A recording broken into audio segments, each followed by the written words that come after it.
Hey everybody, TV Ben here. We have a big special guest today that you guys are not going to know who it is. Well, like maybe one or two of you. It's my dad.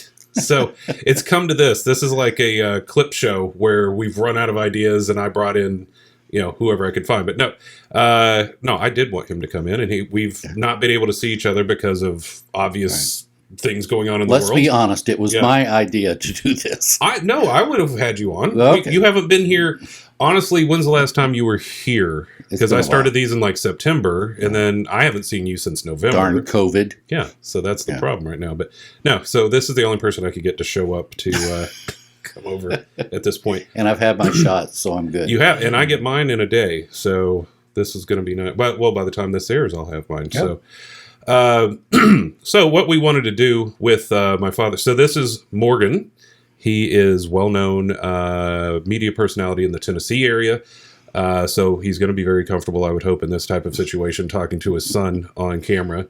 But usual stuff of where, this is a pinball podcast. This is, and also for your explanation, I always say this is a simulcast of the podcast. So this is, if you're watching on YouTube, this is the simulcast portion. If you want to listen on the podcast, then you're not seeing us anyway. So, but since it's a pinball podcast, so what have you been doing? I have the cleanest house in our area, and a lot of photoshopping and Facebook. Keeps me happy. Just having fun with Photoshop. I think it drives you crazy. No. But I think there's some improvements that could be made. Oh yeah. Maybe take a class. And everybody knows that it's just me playing. So. Yeah. Well, except the other day you fooled everybody with the Andy Griffith picture. Yeah. And which was kind of funny because people are just quickly looking. Yeah. But it was a picture. I put my head on Floyd the barber cutting Andy Griffith's hair, and people said, "When did you cut Andy's hair?" Okay, the photo was Andy was 38. Yeah, and you had white hair in the photo, and I was 68. So, unless you're a vampire. But I wished I had been able to do that. But, that would have been nice. Yeah. You could have played along. Well, you've played with the Darlings, so yes, that's a high point in your career. Yes. And Charlene. Yep. And I got you snuck into one of the Mayberry things in 90. Was it 99? I think it was. Got to meet Mr. Barney himself, and I had a cardboard stand-up of when Barney was in a dress. Oh yeah, that episode. Robbing the bank, and got him to autograph that, so I've got that. And was that the robbing the bank? Yes. I was thinking of something else. Yeah, you're right. So he was playing, I forgot now. Mrs. Leish or Mrs. No, her cousin, and he gets locked in the vault and then crashes through the back door into the beauty shop and then comes in. Yeah. So it was a pleasure being able to meet him, and Goober was there at that. Goober was not nice. Yeah, Goober. He was not nice to me. Yeah. Who cares? He's dead. Yeah. But just the best show ever. But now that I'm watching them on Netflix, what's wrong with Netflix? They've got the warning up in the corner. The other night I was watching one that said drug use, Andy Griffith, violence. So I don't know. The worst they did, like Otis, dumping into the still, or I don't know. Anyway, but we love that show, and yeah. So. Well, I did read the other day, and I know you wouldn't have seen this, but somebody was looking into making a homebrew. For your understanding, homebrew, you take a machine like, let's say we took Tron or something behind you and rethemed it into with different graphics or something. They're working on an Andy Griffith homebrew, I believe. Huh. So, but it would not be available to the public, but just a one-off. So you back, in the 70s when pinball was really starting to explode, which I know you really don't know history of it. Yeah. Solid state stuff came out in late 70s. You were working in malls at the time. Mm-hmm. You were we're not going to get into that whole story, but you were a mall Santa at one point in time. You saw the arcades then versus now. So you see, in the mall arcades, we're not talking about like a Bari or the basement arcade or anything that's meant for what this is. Back when all the malls had an arcade in it. So you stopped in on occasion and played. So what was your memory you were what, Gorgar, and that was my favorite else? For some reason. Yeah. I don't know. Gorgar speaks, and it was one of the early speech games too. Yeah. So that was it? New. Yeah, that was a new feature in the solid state world. That was designed by Barry Ausler, one of his first designs. Who also, if I can get my camera, Dracula. He also Dracula was also his. I like a lot of his stuff. But going back a little further than that, yeah, and he was my son, and we're in his house now where I think I'm surrounded by 9 games. 9. Yeah. That's up here. Yeah, and there's more in the garage. But my father, his grandfather, bought, was it Roller Coaster? Yeah, the Gottlieb from 62 or somewhere. Yeah, it's a wedge head. I think it's a wedge head. But yeah, the old Gottlieb roller coaster, which that's a fun... We tried to get it back, 2 years ago? Yeah. So he had that in his basement. And then a few years ago, I found out the guy that bought it. Yeah. And we went to him, and he wanted a little more than it was worth. Yeah. And it was in not good shape. It's not good shape. And then there was also the concern he was on like a very narrow road that I was not going to be... I had the monster truck at that point that... It's like, we're not going to get in. So it just didn't happen. No. I mean, it could happen sometime in the future. It's still there, I think. Yeah. But we had hoped to get it back for nostalgia's sake. But anyway, so that was your first introduction to it. And then you would come to the mall where I worked, where I would sneak back and spend a quarter that I shouldn't have been spending to play Gorgar. Yeah. But back then, and I've still got one or two of the... Aladdin's Castle? Yes. I found some the other day. I've got them. Ken that ran it, such a nice guy. Yeah, and that's what I wanted to talk about as well. As I remember, we made a joke about it when Troy opened the basement arcade. As I always wanted to be, he would always be so nice and take the keys to a game and open up the cabinet and give me a credit or something on a game. And it finally had keys to stuff, and it was like it's come full circle. But the Aladdin's Castle stuff, I remember. I wasn't doing as much pinball then, but I remember Slugfest and Whirlwind and a lot of older 80s games like that. And then, we also flip side again with the mall stuff, because Aladdin's Castle got bought by Buddy Heron and then turned that into Players. So then I was going to Players in the mall, and did you ever end up over it? Because then they moved from where Aladdin's Castle was over... to that side entrance I over think by I was Hills. Gone by then. Yeah, they had moved over by Hills at that point. But yeah, so then Buddy Heron, and a lot of people do. I don't know if Buddy watches these or not, but everybody knows. Send it to him. Yeah, everybody knows Doe Slingers. Buddy Heron owned the place in the mall, so we used to go to his arcade. And now, funny enough, I've bought. Let's see what's behind you that would have gotten from Buddy. Iron Man. I got Iron Man from Buddy. But yeah, buying stuff from Buddy and dealing with Buddy, and just full circle type things. But the mall arcades now, they're pretty much non-existent, and that's why we're seeing this resurgence. But you actually got to see, when you could not, we'd walk into those places and it was, everything, somebody was on a game or something was in use. So it's interesting now that you've seen both sides of. The rise, the fall, and another new resurgence. And then, this is becoming more the norm, like we were talking earlier, that, especially in pandemic, everybody's wanting one in their house now because they're not leaving their house. Yeah, especially during the pandemic, it was, hey, how can I get one of these? Yeah, and there's Dracula, which noise cancellation might kill that once I process this, but because we actually don't sound this good. I actually... we have very high voices, and I'm kidding.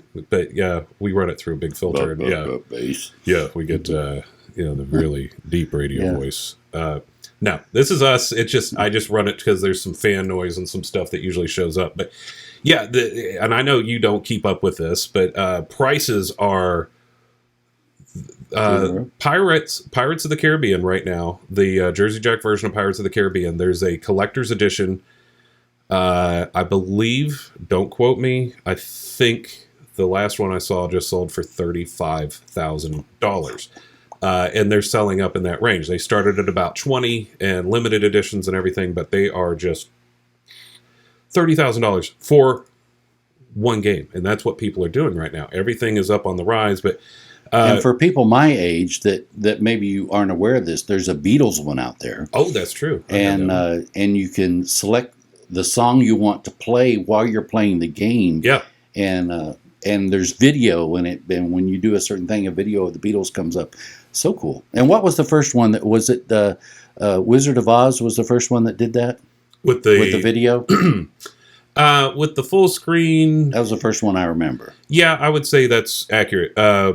There was some modifications and stuff with things. But yeah, for actual full motion video screen, yeah, Jersey Jack with the Wizard of Oz that came out in, what year was that? 2012? A while back. 2011, 2012. That was the first one that actually had like full motion video and a big HD screen. And now, you know, if you look behind you with Jurassic Park and Black Knight, that's there's no more dot matrix displays like what you're seeing over on Spider-Man. So you actually have video displays. They can run real video depending on what the license allows them to have. Jurassic Park, they did not get the movie license for that one, so that's more of a take on the movie. But you're seeing animated clips, not full motion video. But some of them, Guardians of the Galaxy, that movie series, they actually have clips from the movie in it. Mm-hmm. So just depending on what the license is. But yeah, that was an innovation with Jersey Jack, which is also a lot of the reason why the prices have come way up from where they were 10 years ago when I started putting these in my house. And I remember pre-pandemic, way back when you first got started in this, you had maybe one or two, and you took me to some guy's house, and he had like 10 or 12 or 20, I don't know.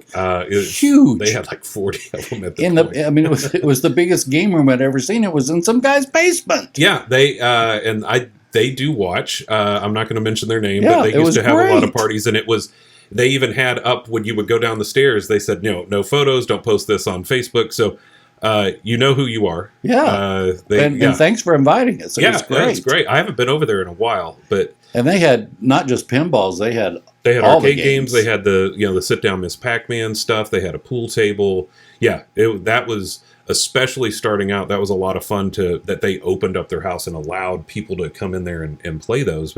And that was a thing, pre-pandemic as well, is what we called bashes, where you go to somebody's house and they have a party like that and you go and play. They usually have more room than I do up here. This is an intimacy. Yes, this is for me and maybe two people. When you're playing this game, you're rubbing the butt of the guy playing that game. Well, you're close. Almost. Yeah. No, the way I had it before, yes, you had to wait for somebody to finish to walk by. But and like I said on this a while back, it's like, why didn't I think of this sooner? But we have enough room to sit in between them. Yeah. So two of us and a table. So it's not too bad.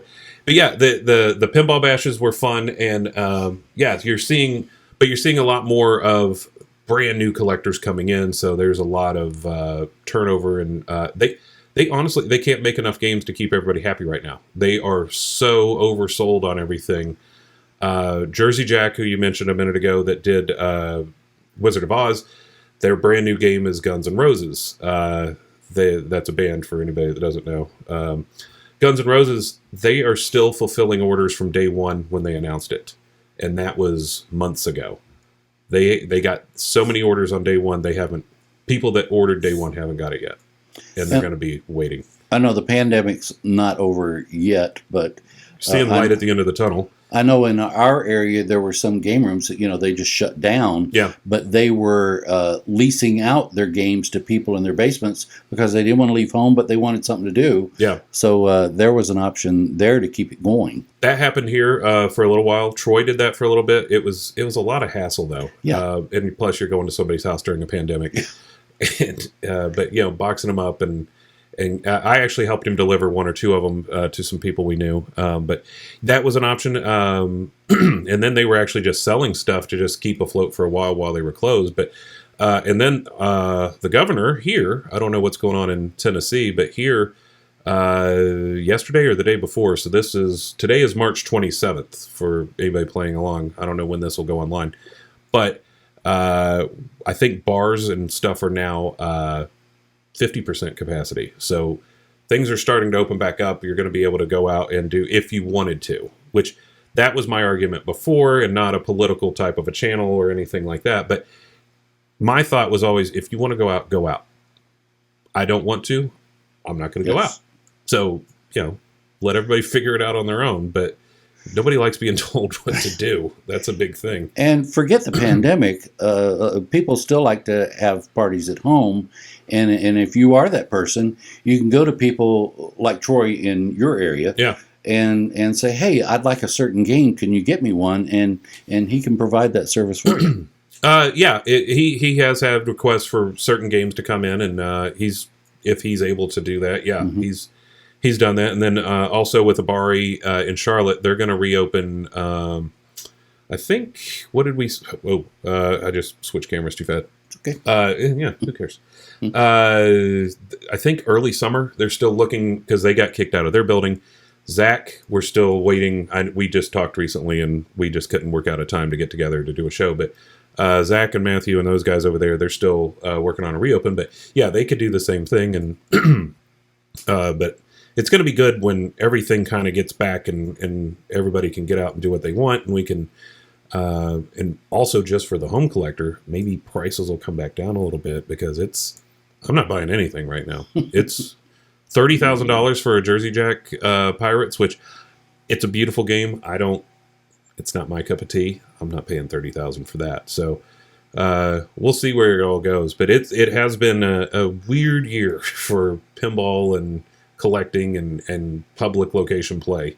Are they remaking like old games like the Gorgar or the roller coaster? Not that, but they are doing so like Medieval Madness. I think you saw that when I had that years ago. That was a remake because that game came out in 97 from Williams, which Williams closed their doors in 2001, 2002, somewhere in there. But yeah, so that's or a lot of people like to call it the refake because they're not the real thing. Some people are very hardcore into originals only or the new ones.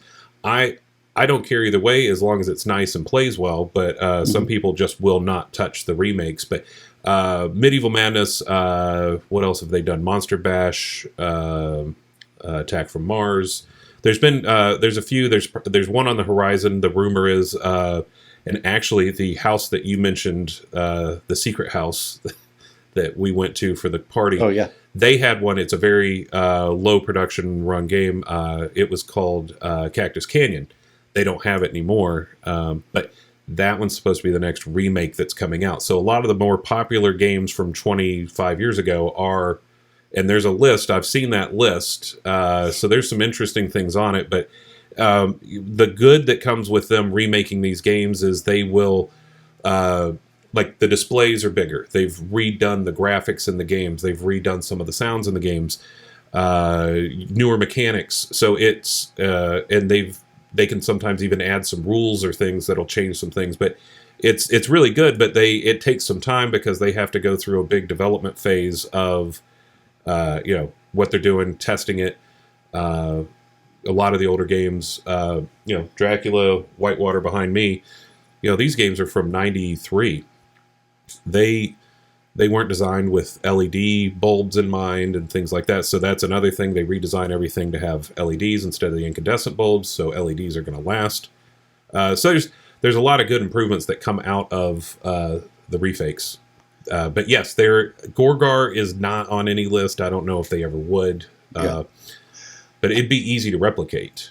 And before you got into this, when we used to come over here, I don't know if you want me to mention any names, but we used to go to a mall to a big place that served food and had a lot of games. Yes. And they had those big games that like two people could sit in shooting and Still do, yeah. And do they make those that people can buy?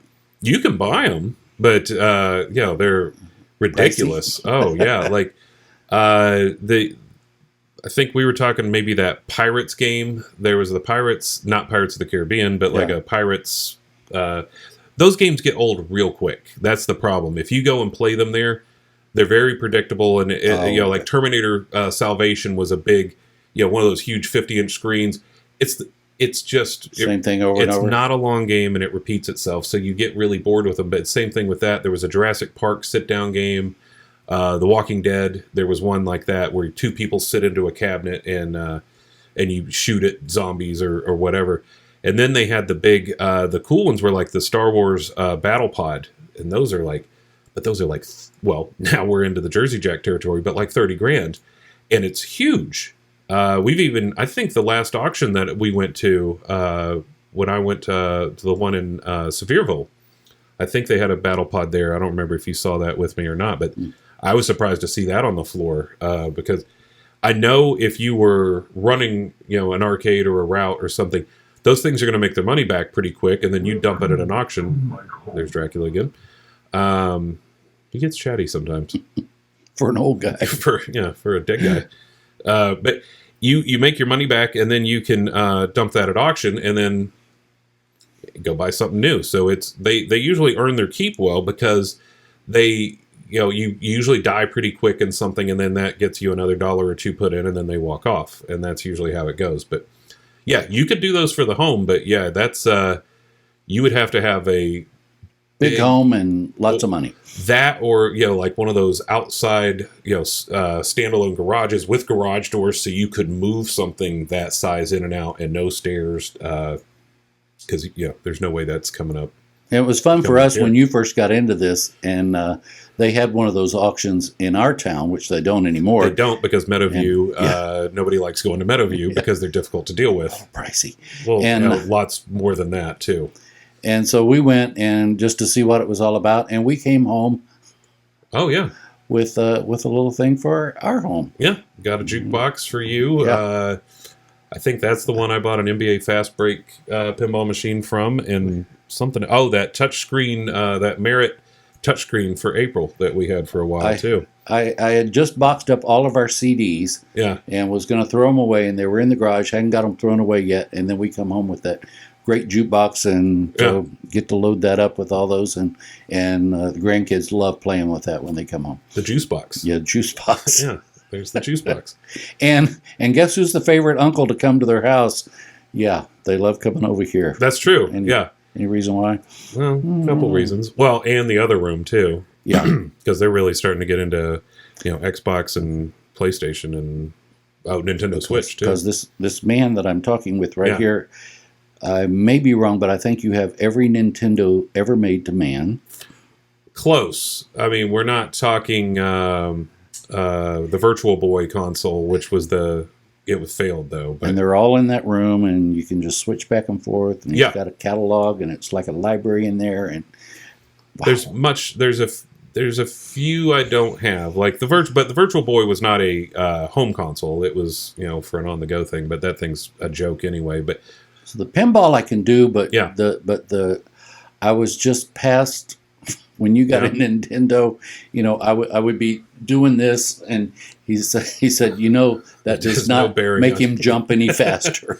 Well, but you were actually really good with Tetris and Dr. Mario, and I remember you would play Dr. Mario before I would get up and show me, because there was all those little if you beat a level that was divisible by 5. You would get a cutscene. So there was like a rocket that went off and something. But you were really good at Dr. Mario, and I'm sure I'm forgetting one, but yeah, you were not. That's what I think you need to get back into now that you're sitting at home with all this going on. And there's a new Dr. Mario. There's a Tetris. What is that? It's like Tetris 100, where you're playing against 100 people. I think your mom is playing something that's similar to Dr. Mario, but I'm not sure what it is. Well, there's a lot of derivatives of that. Yeah. But yeah, the home console thing is fun as well. And I usually, what I've been finding myself, I'll bounce between one or the other. So right now I'm on a big console swing and not playing as much pinball. So I was telling whoever was in here a couple while back about I'm playing Cyberpunk right now, which not for kids. It's a wonderful game, though. Keanu Reeves is in it. He's one of the main characters. So they've done a full motion capture of him. His voice, everything. But yeah, it's always one or the other. And right now, I'm kind of in on that. But I'm trying to think of a system I don't have in there. What was the one that we loved to play? And it was that mystery when we were at the old house in the basement. Oh, Seventh Guest. Seventh Guest. That was so much fun. Yeah, that was a good game. But that was PC. Yeah. Seventh Guest and then Myst, a lot of that type of stuff. And then there was another, the guys that made Seventh Guest did a second game. I can't remember what it's called. I ran into the girl that worked at the mall store. Software, etc.? Yeah. Yeah. And she said, I remember you and your son used to come in there and read the books. And she said, I would think, just buy the book. Just buy the book.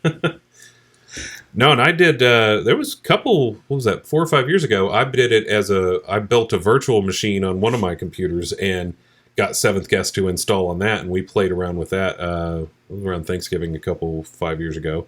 But it's still a really good game. We did that as a family. That was good family fun. That was a lot of mystery solving. Yeah. In the, the... Is there good family fun anymore? No. But, we overlooked a few of the small satanic overtones in that game, but we were the good guys, so that was okay. But no, that was an early game as well in innovation for, that was when CD-ROM stuff with full motion video was just getting started. So there was a lot of acting and full motion video in that, which was... Is that a market that somebody's missing with a full family kind of a thing? For pinball? No, well, for any of it. I don't think they care anymore. Don't they? No. Get the kids to buy it. Yeah. You kids play this while we go in the other room and do some other stuff. Yeah, you kids do that. We're going to go watch Netflix or drink or something. Or both. Or both. All the above. Maybe eat something. But I don't know. It just seems, the kids are on their iPads. And I was actually, who was talking you wouldn't know who it is. Ben Heck, I like his channel. He actually has designed he's got a new pinball machine he's designing, but he does a lot of teardown videos that are really nerdy that I really enjoy. He was talking about we should remake Back to the Future the other day for somebody now. Because he said, think about between 1955 and 1985 when Back to the Future was set. How much has really changed? Yes, but no. Still used your phone, still went out to do entertainment, you ate at home, that type of thing. He said, send a kid now to 1985 with no cell phone. He said, that's where it is. They aren't going to know what to do. Anytime I see anybody, it's... Might as well send them to 1800. They're not going to know how to dial anything. They're not going to know how to... Yellow Pages. Yeah. So, All right, let's do that movie. Right. Hollywood, call us. Call us. Do you get to play Doc Brown? You got the hair? Yeah, do the hair. You got it. He needs something to do. Yes. Please, somebody hire this Hollywood, man. Call me. Anybody. Call. Yes. Local production house. Somebody. Anybody. Anywhere. All right. Well, let's call it then because we're into the 30-minute range. And okay. I think we did good. And thanks for having me. Would you come back? Hello. Okay. I'm here about every 3 months. Well, then let's make it a standing session then. But all right. So this was Morgan, my father. So he is responsible for, well, I guess all buying. Of this. Yeah, I was gonna say buying the first Nintendo, and then the television issues of. Yes, his first job was running camera for me when I was a weatherman. Yeah, so that was 25 years ago. He never went the fast food route. You stayed in television your entire career. That's why I always tell everybody I've never had a real job. Like you've never worked customer service, you never worked at a restaurant, you never worked at a grocery store, nothing. No. But what a great career you've had, and I'm proud of you. Thank you. Proud of you, boy. Let's see if it can keep going. We'll see where it goes. But all right, well, next time you're around, I will have you back, and we'll see where the state of the pandemic buying. Is that over? Is the pandemic buying over? What else? Lord. Let's hope so. All right. Well, everybody, thank you. This will be out soon, and if I can get anybody in here, Zach, if we can make our schedules work, I actually might just do a phone call with him just to do the old Zoom.